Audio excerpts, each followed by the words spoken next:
Alright, YouTube, right now there is a plague outbreak in Madagascar.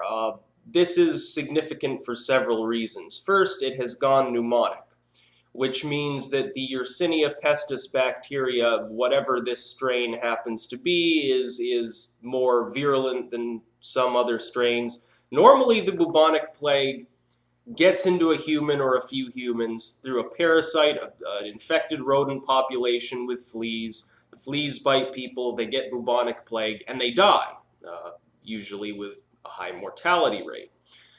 However, when it becomes pneumonic plague, it starts entering the lungs. Certain strains, I guess, do this more than others.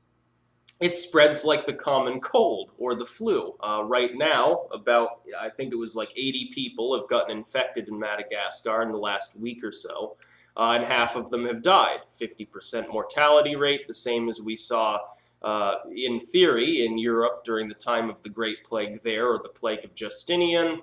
Uh, Worrisome again because it's now spreading from human to human directly by coughing or whatever, and no longer needs a parasitic host. What they should do is completely quarantine the island of Madagascar until it goes away. They shouldn't be letting anybody in or out of the entire country for any reason. Unfortunately, they don't seem to have the foresight to ever do this when an epidemic emerges in an isolated area. And so they're just screening people and giving them antibiotics. The problem being, this could be one of those strains of Yersinia pestis that's already developed antibiotic resistance. You've got to understand the plague still exists. It never went away. What did go away were large rodent populations in urban centers as a result of modern sewer systems. What did go away was the ability for the virus to spread easily because of antibiotics. But with antibiotic resistance and now the plague going pneumonic, it no longer needs a parasitic host.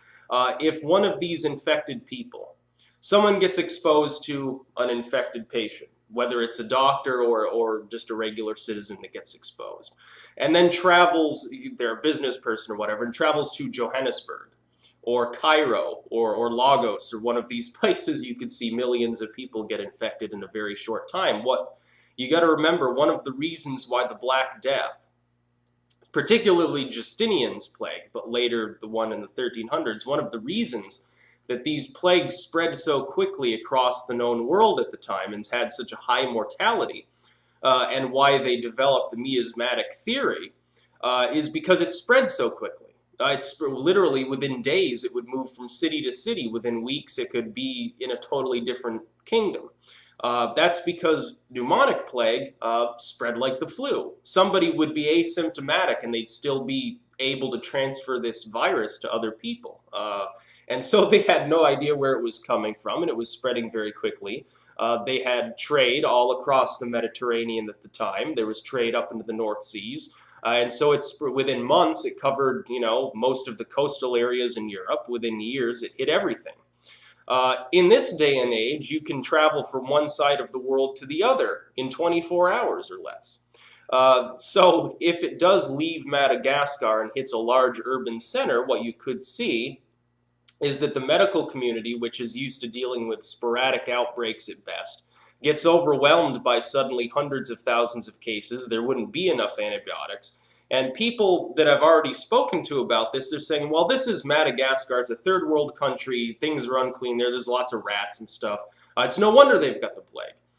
And I tried to point out to them, once it becomes pneumonic, you no longer need an unhealthy, unclean, rodent-infested, sewage-drenched area. It could be the most medically forward first world country, and it no longer matters because it's spreading like the common cold. If every year you get influenza outbreaks, we can treat influenza in the first world, but it doesn't matter. It still spreads anyway. Even with vaccinating people, giving them antibiotics, antiviral drugs, giving them all sorts of treatment, managing symptoms with other, ways of doing it if their symptoms are quite severe, their lungs are filling with fluid or whatever. It still spreads all over the world, every single year. That's how this Yersinia pestis bacteria in Madagascar right now is spreading from person to person, through breathing, through coughing.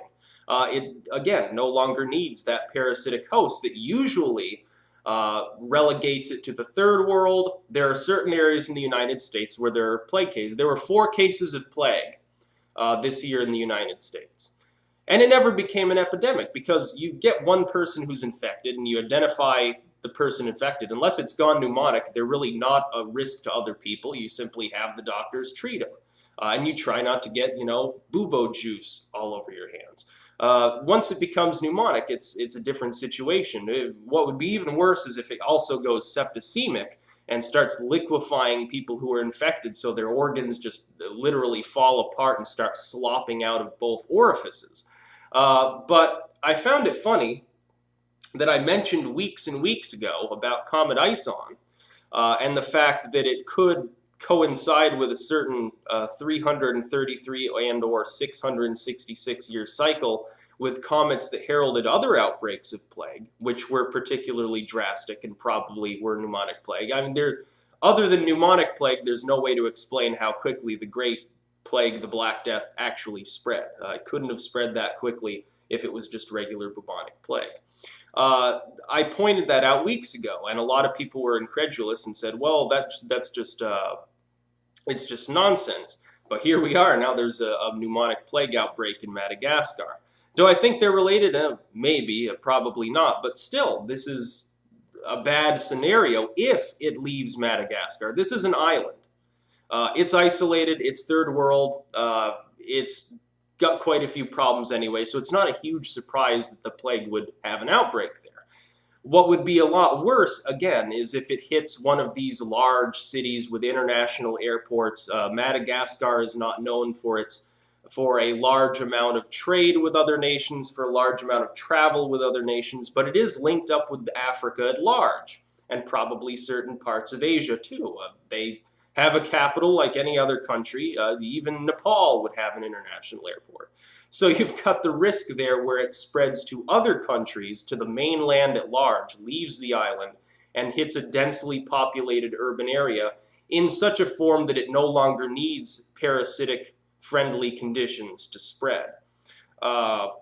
Which could essentially, in the worst case scenario, could go global and kill half the world's population. You'd have 4 billion people lying dead in the streets. I doubt they'd even be able to bury them all, really. And it would take, a century to recover from it.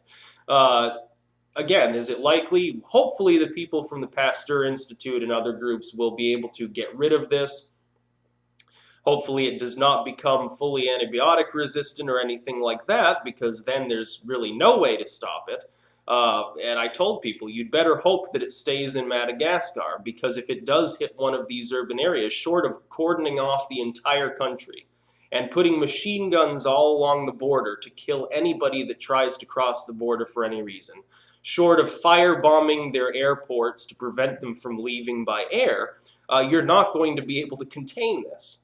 Because it's, again, spreading like the flu now. You'd have to burn the whole country to the ground and try to disinfect it. It would be terrible for the world, especially now. You've got to understand, the Black Death back then was spreading through areas that we would consider sparsely populated. There weren't nearly as many urban centers. Towns were further apart. Travel was a lot slower. Medicine was a lot less developed. Sewer systems were more primitive, other than in Rome or some of these other very large cities. They generally didn't even have sewer systems.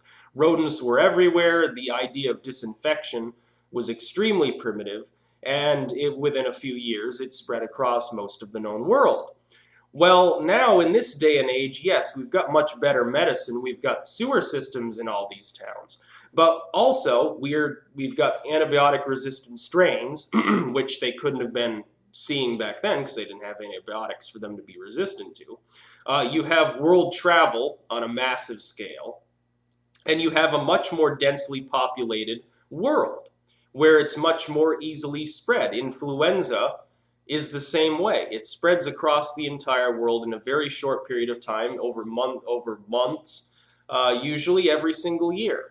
And people die from that too, but its mortality rate isn't as high as a bacteria that's capable of literally liquefying your body if it's septicemic, capable of making your lungs hemorrhage if it's pneumonic, And in any case, even in the least drastic scenario, it's going to fuck up your lymph system, and it's probably going to leave you weakened and disease riddled for the rest of your life if you catch it. Extremely worrying. They should be quarantining the entire island. There should be no traffic out. And what traffic in should be people bringing supplies, staying there, and then leaving as quickly as possible and not going into any towns or cities. That's what they need to do for such a virulent outbreak. And again, link in the description. Um, and hopefully it stays in Madagascar. Peace out.